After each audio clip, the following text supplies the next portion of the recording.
Monsieur Yakhya Mbaye, vous êtes secrétaire d'État à la communication. Merci d'accepter cet entretien. Alors, vous êtes venu participer à l'atelier que la presse en ligne a mis en place pour une labellisation de ce secteur. Pourquoi exactement vous avez accepté de répondre à cette invitation? D'abord pour plusieurs raisons, parce que comme vous le savez, je suis ministre secrétaire d'État à la communication, donc je suis en charge du secteur au niveau du gouvernement. Ça, c'est la première raison. La deuxième raison, nous convenons tous qu'il y a un caractère urgent à régulariser la presse en ligne. Donc, quand on parle de labellisation, qui quelque part contient un souci, une volonté d'identification des acteurs, des vrais acteurs de la presse en ligne, l'État du Sénégal, le gouvernement est interpellé. Et puis bon, par ailleurs, il n'est pas inutile de relever que je compte quand même beaucoup d'amis au sein de la presse en ligne pour avoir été journaliste avant d'arrêter d'exercer le métier après mon entrée dans le gouvernement en 2014. Donc il y a plusieurs raisons qui concourent à justifier ma présence ici à Saly pour ce séminaire très important que l'appel a organisé après celui de 2014 qui avait abouti quand même à des conclusions pertinentes que l'appel a soumis aux autorités étatiques et nous en avons tenu compte dans l'élaboration de ce fameux projet de code de la presse dont on parle tant.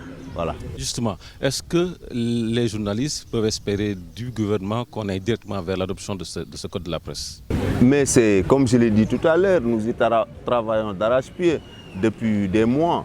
Parce que comme vous savez, après un ralentissement quand même considérable dans le processus d'adoption de ce projet de code de la presse entre 2009 et 2015, 6 ans durant, nous avons repris en main le projet de code de la presse qui avait quand même nécessité automatiquement une réécriture parce que nous avons connu un passage de l'analogie au numérique. Et comme l'ancien code a été rédigé sous cet angle, il fallait l'adapter.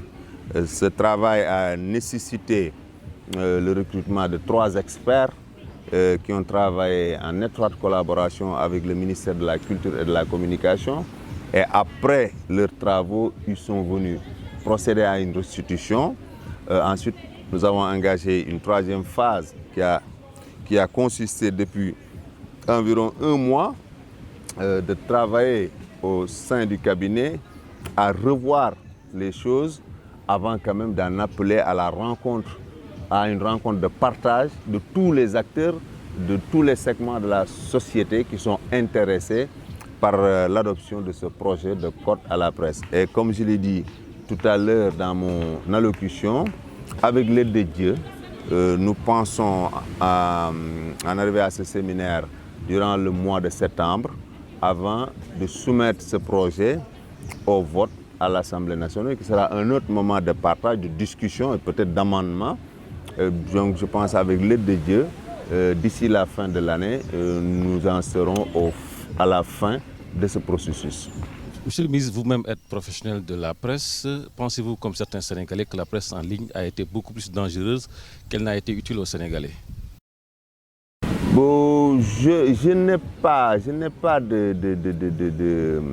d'outils de jugement pour procéder à une analyse scientifique, à des conclusions scientifiques, mais c'est l'impression globale, c'est que le Sénégalais se dit que la presse en ligne est très souvent plus dévastatrice qu'elle ne procure du bien, c'est-à-dire une information utile à la société. Et comme disent les anglophones, perception is reality, ce qu'on perçoit c'est ça, en fait, quelque part la réalité. Et je pense que vous l'avez vous-même compris et senti, d'où l'urgence de tenir quand même des rencontres, des échanges pour par exemple, procéder à la labellisation de la presse en ligne, savoir qui est qui et qui fait quoi. Pourtant, malgré les dérives, votre gouvernement n'a jamais sévi contre les journalistes. Vous l'avez même vous-même dit, aucun journaliste n'est en prison. Mais je pense qu'il faut appréhender cette situation sous divers angles parce que tout le monde quand même est d'accord sur le fait qu'il y a une absence quasiment de cadrage juridique, l'absence d'un arsenal juridique qui permet, je ne dirais pas sévir, mais qui permet quand même de corriger certaines dérives constatées dans la presse en général. D'où la nécessité de ce projet de code de la presse qui va donner à l'autorité les outils nécessaires quand même pour lutter contre ces dérives. Pas seulement pour lutter contre ces dérives, mais pour améliorer le cadre de l'entreprise de presse. Pour identifier le journaliste, c'est-à-dire qui est journaliste, qui est apte à être journaliste, comment entrer dans cette profession, comment y demeurer pour exercer sa profession normalement. Donc tout ça, vous savez, nécessite à obliger quand même à l'adoption, au travail, au processus pour avoir quand même un code de la presse actuel, un code de la presse adéquat. Alors, vous l'avez dit vous-même, le gouvernement est dans les dispositions d'accompagner la presse en ligne pour une adoption du code de la presse. Quelles sont les autres mesures d'accompagnement que votre gouvernement va prendre pour justement la presse? Mais vous savez, nous avons une série de propositions déjà mises en œuvre ou bien qui ont été portées à la connaissance des acteurs de la presse en ligne. Mais le plus important, c'est qu'aussi nous sommes ouverts pour que cette presse en ligne qui manifeste cette volonté de s'organiser, de se structurer, nous fasse preuve de propositions. Parce que nous ne sommes pas détenteurs de la vérité avec grand V. Nous avons des propositions que nous avons déjà mises en œuvre, qui sont portées à la connaissance des acteurs de la presse en ligne, mais nous attendons de vous aussi que des propositions puissent nous parvenir, que nous les étudions pour les mettre en œuvre pour l'intérêt de tous, parce que comme vous savez, la presse fait œuvre de service public. Au nom de l'association des éditeurs et professionnels de la presse en ligne, je vous remercie, monsieur le ministre.